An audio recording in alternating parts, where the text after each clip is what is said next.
Kalau menurut saya ini karena udah lama, Pak. Jangan saptirkan dong. Karena udah lama. Itu pendapat, itu udah pendapat. Yang saudara lihat sekarang ini, bagaimana? Sama nggak? Beda. Beda. Ya itu cukup ya, beda ya. Saya hampir pastikan bahwa yang bersangkutan meninggal itu karena cyanida.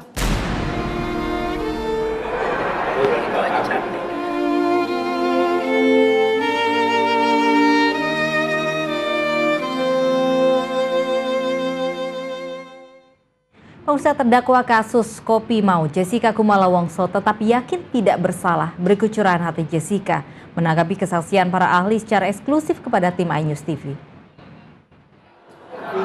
Dalam satu persidangan ada salah satu majelis hakim yang membawa soal kasus lain yang memberitahukan kepada semua orang kalau walaupun tidak ada yang melihat, tapi dia menjatuhkan hukuman seumur hidup terhadap terdakwa tersebut. Jadi hal itu bikin saya sedih dan takut. Saya datang duluan, saya bayarin duluan, dan kebiasaan saya di sana juga begitu. Saya datang ke bar, bawa dompet, bayar, minuman diambil sendiri di bawah meja. Jadi kebiasaan saya selama itu seperti itu gitu. Kalau di tempat pengadilan, semuanya perpojokan saya seperti itu, saya nggak ngerti. Saya ngapain dibilang begitu, saya begini dibilang begitu. Semuanya menurunkan saya kalau menurunkan saya sendiri, kan itu yang bikin saya capek, bikin saya sedih. Saya nggak takut sih, nggak ya, maksudnya saya dibilang sama banyak orang, saya juga begitu. Tapi saya nggak bisa, nggak bisa. Kebiasaan saya, emang saya suka megang tangan begitu. Ya pada saat saya mati, saya juga nggak mau memperhatikan saya harus bagaimana.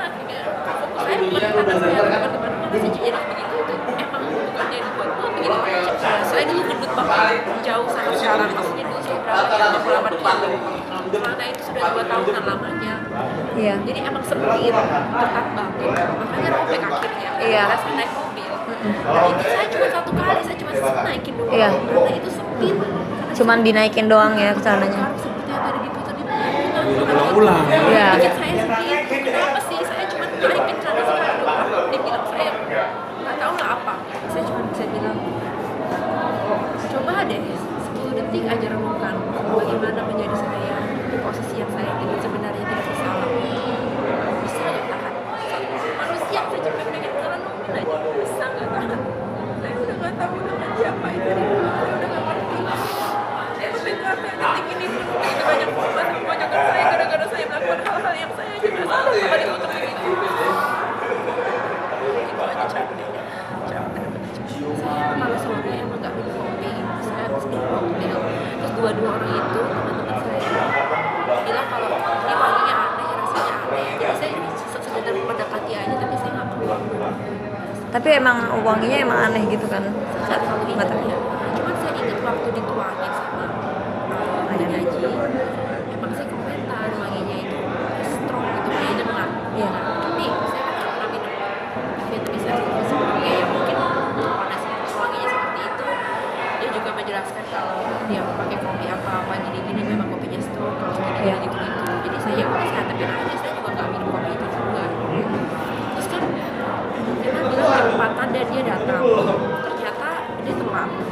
Terus saya bilang saya menggeser bangku saya ke sebelah kiri pada saat Iya. yang udah, maksudnya saya udah menunggu lama itu Iya. saya bergeser supaya saya dapat pesan dari WA kalau si Mina bilang gua udah di sini tapi dia belum masuk restoran itu, dia lagi cari parkir atau apa saya nggak tahu. Jadi saya refleks aja, saya udah nunggu lama loh, jadi saya geser tempat duduk, ya udah saya duduk. Kayaknya hal-hal yang ya saya rasa saya nunggu saya ngapain aja itu dijadikan Iya. dibilang kalau saya itu kan menyeramkan sekali, kenapa bisa jadi begitu saya juga nggak tahu sampai sekarang. Lihat dan menu, ambil handphone, saya sempat ngaca juga begitu aja nunggu geser-geser, lihat paperbacknya bagus, cuma sekedar itu aja. Saya nggak berasa saya berbuat sesuatu yang sampai nunggu atau seperti apa, enggak. Saya nengok-nengok ya karena banyak suasana restoran kayak apa, saya lihat aja. Iya. Mama-mama sini pengacara-pengacara yang pada sering kunjungi saya di Pondok Sebutin namanya. Jadi Hidayat Bostam, Elizabeth Bostam, teman-teman saya juga yang melalui kakak saya juga selalu kirimin saya surat Jadi ya itu aja lah, nggak semuanya sih. Ya, kami ajak Anda kembali bergabung dengan Yulvi Trineza di Gedung Pengadilan Negeri Jakarta Pusat. Yulvi, silakan.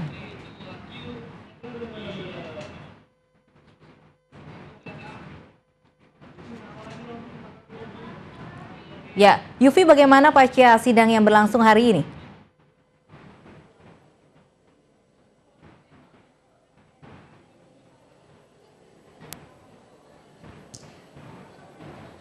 Ya baik, terima kasih Lovi dan juga pemirsa. Saat ini saya berada di Pengadilan Negeri Jakarta Pusat dan masih terkait dengan sidang lanjutan dari kasus pembunuhan Wayan Mirna Salihin dengan terdakwa tunggal Jessica Kumala Wongso yang lagi-lagi pada hari ini di sidang ke-13 masih dengan agenda mendengarkan keterangan dari saksi ahli. Dan saksi ahli yang dihadirkan pada hari ini adalah Dr. Natali Widiasih Raharyanti yang merupakan psikiater forensik yang pada saat kasus ini terjadi sempat diminta oleh pihak kepolisian untuk mengobservasi dan juga menyelidiki, memeriksa lebih lanjut kondisi kejiwaan dari Jessica Kumala Wongso sebagai terdakwa dan juga Rangga dan Agus Triono, karyawan Cafe Olivier. Dan untuk mengetahui seperti apa sih tanggapan dari kuasa hukum Jessica Kumala Wongso terkait dengan jalannya sidang pada hari ini yang masih mengagendakan keterangan dari saksi ahli, langsung saja saya akan menyapa Bang Otto. Selamat siang Bang Otto. Bang Otto, tadi kita sudah lihat jalannya persidangan. Ini lagi buru-buru sekali ya, karena lagi waktu istirahat nih.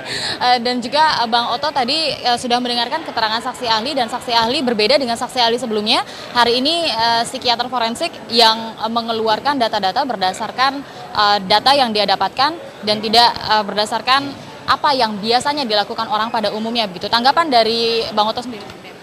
Kalau ahli ini kan menerangkannya kan cukup baik sebenarnya secara ilmuwan. Nah, yang tidak bagus itu adalah pertanyaan-pertanyaan dari jaksa yang tidak ada kaitannya dengan substansi perkara.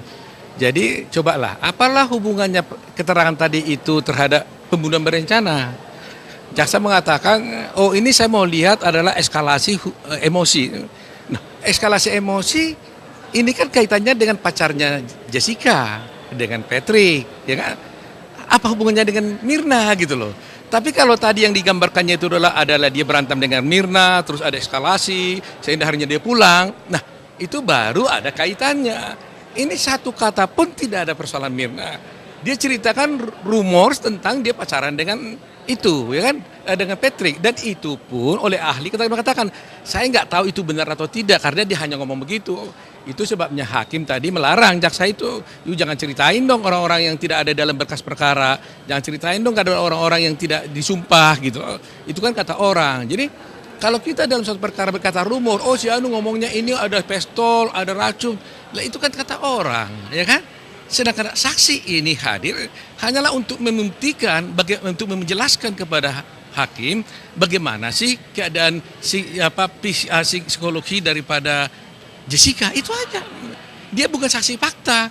Jadi kalau dia cerita tadi ada orang mengatakan begini, itu bukan fakta gitu. Baik. Karena itu kata orang gitu. Pada awal persidangan lagi-lagi nih Bang Otto keberatan begitu dengan saksi yang dihadirkan. Tadi awalnya ingin menghadirkan 3 saksi sekaligus begitu ya, tim yang tergabung. Tapi Bang Otto keberatan sehingga meminta 1 saja begitu yang dihadirkan. Ini kenapa keberatan demi keberatan ini terus dikeluarkan? Iya kan gini, coba Anda lihat tadi tuh. Dia kan sudah katakan diminta oleh polisi. Kemudian melakukan pemeriksaan terhadap terdakwa. Terus mereka pergi ke Australia yang diperiksa orang lain.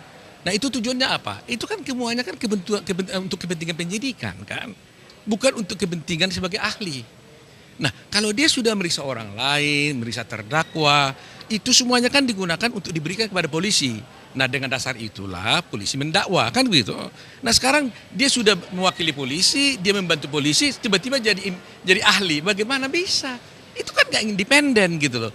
Orang ahli itu adalah tidak pernah bersentuhan, artinya dalam hukum kasus ini dengan terdakwa.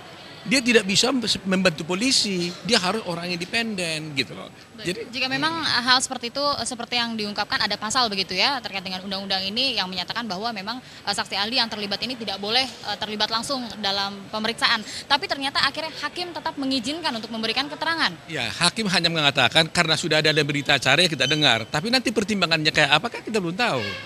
Ya kan? Dia hanya mengatakan karena udah ada berita acara kami izinkan, ya kan? Tapi kan apa yang disaksikan tadi itu kan harus dinilai oleh hakim relevan atau tidak. Jadi saya mengatakan bahwa saksi ini ditampilkan sebenarnya tidak ada kaitannya dengan kasusnya. Dia hanya mencoba membangun opini, membunuh karakternya si Jessica.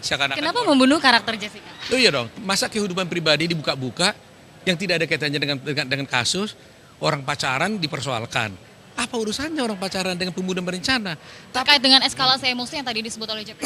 Kan hubungannya dengan Patrick, bukan dengan Mirna.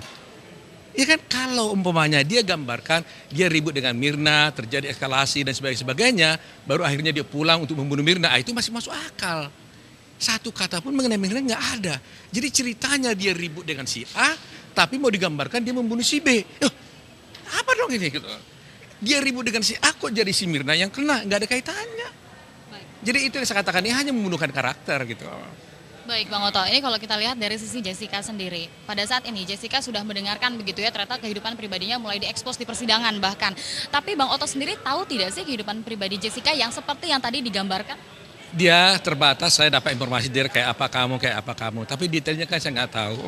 Jadi inilah nasib dari seorang terdakwa, ya kan? Karena hukum kita kan terbuka untuk umum. Jadi sebenarnya hakim harus membatasi itu. Nggak boleh privasi orang terlalu jauh dibuka. Kecuali hal itu memang berkaitan dengan pokok perkara.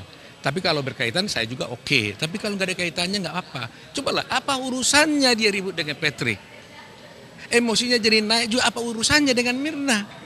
Dia ribut dengan Patrick, kok jadi Mirna yang dikaitkan? Tapi mungkin tidak sih nanti ada pihak yang akan mengait-ngaitkannya begitu dengan... Sama sekali tidak ada. Sama sekali tidak ada. Ini hanya pembunuhan karakter aja. Kasianlah nasibnya Jessica memang. Orang yang sudah memang begitu, dia tidak punya kemampuan apa-apa, dia hanya seorang anak gadis, ya kan? Ya, orang tuanya biasa-biasa aja, saudara tidak begitu banyak. Ya, nasibnya begitu. Baik, Bang Oto, ini kalau dilihat dari Jessica-nya, apa Bang Oto tahu Jessica pernah melakukan percobaan bunuh diri seperti yang tadi digambarkan? Saya belum explore sampai ke sana, ya, saya belum explore. Ya, nanti coba-coba tanya, setelah itu nanti diskusi kita sore hari. Ya. Apakah ketika Bang Oto tahu sempat tercengang tidak sih dengan fakta-fakta yang ternyata tadi Bang Oto? Enggak, karena saya nggak ada kaitannya gitu. Dan saya nggak tahu itu benar atau tidak, itu kan kata orang. Saya juga bisa bilang, apalagi tadi ya dikatakan oleh ahli bahwa dia dalam keadaan hubungan tidak baik dengan atasannya. Nah kalau berarti kan mereka berantem nih ceritanya dengan atasannya. Nah kalau orang lagi berantem apa yang terjadi? Semuanya kan dijelek-jelekin gosipnya kan, segalanya ngomong. Nah terus terang aja kalau kita punya kesempatan, kita akan menuntut si Kristi itu. Kita akan tuntut nanti di Australia karena dia telah mengatakan fitnah gitu. Tunggu kesempatan aja, saya akan tuntut Kristinya. Jessica bilang itu, saya akan tuntut dia bilang. Karena itu nggak benar. Dia harus buktikan benar kata-kata itu tadi itu. Dibilang pistol lah, racun lah, itu nggak benar. Kita akan tuntut Kristinya. Nah cuma butuh waktu dulu kita ini. Ya, apakah saya pakai lawyer di sana atau bagaimana? Kasihan Jessica-nya gitu. Baik, ini kalau kita lihat Jessica pada saat ini dari keluarga Jessica apakah ada yang hadir? Nggak ada, kasihan mamanya, bapaknya kan orang biasa. Dia nggak mampu melihat TV aja nggak berani gitu loh. Jadi kalau begini saya juga jadi sedih juga gitu loh. Karena saya membela ini kan karena dengan alasan kemanusiaan. Dia ditekan semua orang ya, masyarakat menekan dia. Tapi nggak apa-apa lah, seperti yang Jessica bilang, Tuhan nggak pernah tidur. Kita lihat nanti perjalanannya. Baik, kalau tadi dibilang orang tua juga tidak hadir, tidak bisa melihat TV, tadi juga tidak ada saudara begitu ya, bahkan ada tidak sih semenjak Jessica ditetapkan sebagai tersangka, bahkan terdakwa saat ini, apakah ada temannya yang mengunjungi Jessica mungkin pada saat di penjara? Enggak, dia kan sudah lama tinggal di Australia kan. Dan apalagi kasus seperti ini, siapa lagi sih yang mau dekat sama dia? Dituduh pembunuhan berencana, digembar-gemborkan sedemikian rupa, apa yang mau? Siapa mau berteman dengan dia? Lawyer aja juga belum tentu semua mau, ya. Ini kan kita kan karena nekat aja demi kemanusiaan, ya kan? Kan ngeri kan tekanan ini publik kan. Kemana kita pergi tadinya kan saya waktu memenangkan perkara ini kan semua orang datang mengatakan ngapain Pak Oto pegang itu sudah enak hidupnya, ya kan? Pegang perkara bisnis enak di mana-mana. Ngapain mau menangani Jessica? Ini kan cari urusan katanya. Saya bilang usia saya sudah 62 tahun. Kapan lagi aku berbakti untuk kemanusiaan? Saya melihat ada keyakinan saya bahwa Jessica tidak bersalah. Saya akan berupaya. Tapi kalau dia bersalah, silakan hukum. Tapi sampai saat ini Jessica tidak pernah mengatakan ke Bang Oto kalau dia puluhan kali saya tanya, puluhan kali saya tanya dia. Tapi pernah tidak sih Bang Oto bertanya sama Jessica, kenapa kamu susun-susun paperback di atas meja? Itu nanti akan kita jelaskan ya di dalam persidangan ya. Karena itu kan tuduhan mereka kan. Kan sudah saya katakan, oh satu hari lagi coba dulu dilihat ya. Tolong News TV jam 16.26 ya di rekamannya Christopher itu video berjalan tapi jamnya berhenti. Ya kan, video berjalan jamnya berhenti. Saya bukan ahli IT, tapi orang bilang sama saya kalau yang benar kalau videonya jalan, jamnya juga jalan. Ya kan? Nah, kenapa pada momen kritis itu, di mana dibilang tangan-tangannya itu ada gerakan itu, kenapa jamnya berhenti?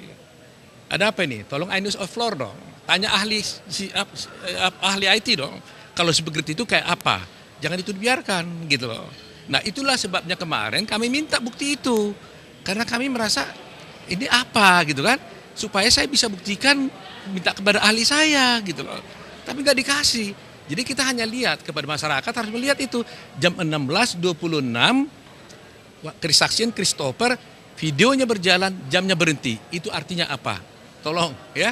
Ahli saya sih sudah ngomong sama saya, tapi kan saya nggak mau ngomong apa-apa di sini. Tapi masyarakat tahu artinya itu apa. Baik, kalau kita balik lagi ke masalah CCTV. CCTV ini kan sudah dari kemarin-kemarin begitu dibuka. Apa abang tidak pernah begitu bertanya sama Jessica terkait dengan rekaman CCTV? Benar tidak kamu melakukan ini dan tidak sesuai dengan apa yang tertulis dalam? Tidak pernah dia melakukan. Bagaimana? Tanpa Jessica menjelaskan pun jaksa sendiri sudah menjelaskannya. Jadi jaksa nuntut tapi dia yang bela Jessica tanpa sadar. Dia bilang begini. Jaksa bilang, oh ada tangannya di sini-sini pada jam 16.29. Tapi dia juga menyerahkan transkrip WA mengatakan bahwa Jessica pada jam yang sama 16.29 juga main WA. Jadi dia ngomong tapi dia bantah. Itu kan kemurahan hati Tuhan itu menciptakan itu. Kita nggak tahu. Jaksa sendiri yang tunjukkan WA-nya. Nah itu sebabnya satu lagi saya katakan ada direktur Kaya itu diperiksa oleh polisi namanya Pak Herman, Insinyur Herman. Itu makanya saya bilang kalau ada Pak Herman di sini, tolonglah datanglah ke jaksa menjadi saksi. Kalau nanti pada waktunya Pak Herman tidak dipanggil jaksa, datang ke kami, saya gunakan sebagai aksi adecar. Karena di dalam berita acara dia di polisi, dia mengatakan saya melihat pada jam itu bahwa Jessica main handphone, menelpon, dia bilang menelpon. Itu keterangan dia. Saya nggak tahu siapa dia. Itu makanya melalui berita ini saya himbau dia datang, selamatkan Jessica. Ya, kalau betul itu selamatkan. Kalau saudara nggak melihat, bilang aja nggak melihat.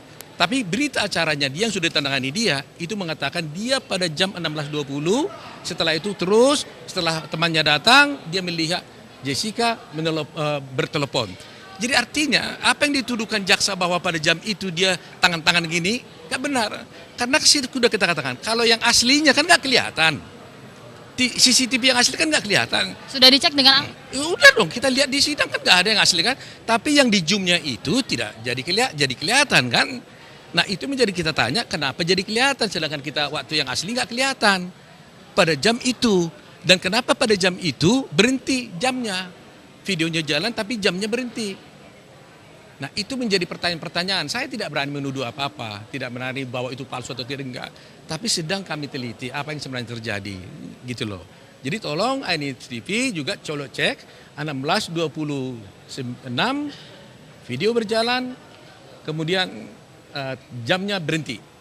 Setelah berapa menit jalan lagi. Baik. Kira-kira Bang Oto, kira-kira kapan Abang ini akan mengonfirmasi kecocokan yang rekaman CCTV dengan keterangan Jessica terkait mengatur paper bag, menaruhnya di depan, kemudian di belakang, mengambil kopi seperti yang ditayangkan di CCTV. Kapan Abang akan mengecek itu dan membaginya? Nah, sampai sekarang ini kan yang kita periksa ini sekarang kan saksi dari jaksa.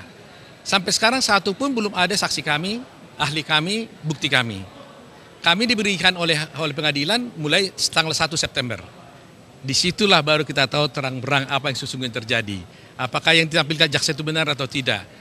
Kalau mereka punya ahli, kami juga punya ahli dong. Dia punya bukti, aku juga punya bukti. Jadi masyarakat jangan terkecoh langsung dianggap ini benar. Belum tentu, masih ada bukti kami. Kami punya ahli juga, kami punya bukti juga. Baik, jadi hingga siang ini kita kembalikan lagi ke persidangan tadi bahwa Abang tidak mempermasalahkan keterangan yang dikeluarkan begitu ya dari saksi ahli yang Ada beberapa yang harus kami cross examination nanti kan kami cek. Artinya saya melihat dia logika berpikirnya bagus, tapi kan karena pertanyaan jaksa ini tidak berkaitan dengan perkara kan jadi seakan-akan ada fakta Nah, kami nanti akan menanyakan kepada ahli dong bahwa itu sebenarnya nggak ada kaitannya dengan perkara ini. Gitu. Baik, terima kasih sekali Bang Oto atas waktunya. Ini selamat makan siang nih ya. Makasih ya. Dan nanti kita masih tunggu informasi lainnya.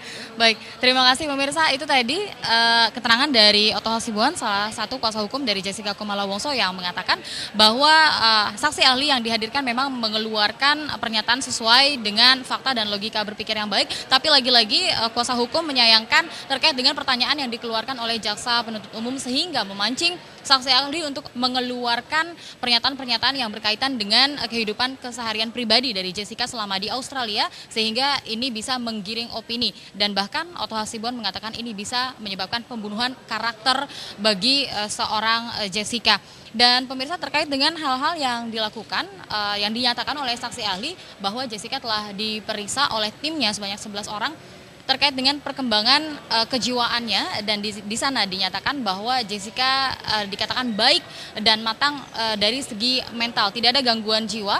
Namun jika dilihat dari sejarahnya bahwa Jessica selama berada di Australia sempat beberapa kali melakukan percobaan pembunuhan, baik itu hanya berupa ancaman bunuh diri yang dikirimkan kepada kekasih dari terdakwa, bahkan juga ada hal-hal yang sengaja dilakukan untuk mengakhiri hidupnya seperti melakukan percobaan bunuh diri dengan asap dari panggangan barbeque dan juga ada juga mabuk sambil mengendarai mobil sehingga menabrak panti jompo. Dan hal ini juga dinyatakan diberikan datanya dari pihak kepolisian Australia dan dikirimkan ke Indonesia sehingga ini menjadi pertimbangan yang dilakukan oleh jaksa penuntut umum untuk kecurigaan akan eskalasi tingkat emosi yang dirasakan oleh Jessica pada saat itu.